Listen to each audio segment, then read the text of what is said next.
Hi guys, latest top 3 OTT films లో number 1 ఆవేశం, number 2 crew, number 3 Manjummel boys.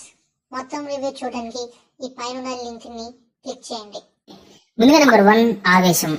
Energetic గా ఉండే మాస్ యాక్షన్ తో పాటు కడుపుబ్బా నవ్వించే కామెడీ అండ్ క్రేజీ క్యారెక్టరైజేషన్ తో ఒక మ్యాడ్ ఎక్స్పీరియన్స్ ఇచ్చిన మూవీ ఆవేశం.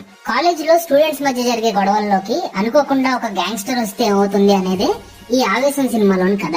ఈ మూవీలో రంగా క్యారెక్టర్ మాత్రం ఒక రేంజ్ లో వర్కౌట్ అయింది. ఈ బెంగళూరు గ్యాంగ్స్టర్ ఎప్పుడు ఏం చేస్తాడో మనకు తెలియదు. చాలా అన్ప్రెడిక్టబుల్ గా, ఫన్నీగా, అట్ ద సేమ్ టైం డెడ్లీగా ఉండే క్యారెక్టర్ ఇది. ఇందులో Fahadh Faasil eccentric acting performance సినిమాకి మెయిన్ హైలైట్ అని చెప్పాలి. ఆవేశం సినిమా మంచి స్క్రీన్ రైటింగ్ కి, ఎఫిషియెంట్ ఫిల్మ్ మేకింగ్ కి బెస్ట్ ఎగ్జాంపుల్. ఎందుకంటే ఒక రెగ్యులర్ ఎంటర్టైన్మెంట్ తో పాటు క్యారెక్టర్లలో డెప్త్ కూడా మెయింటైన్ చేయడం ఫ్రెష్ గా అనిపిస్తుంది. సినిమా చూస్తున్నంతసేపు ఎక్కడ బోర్ కొట్టదు.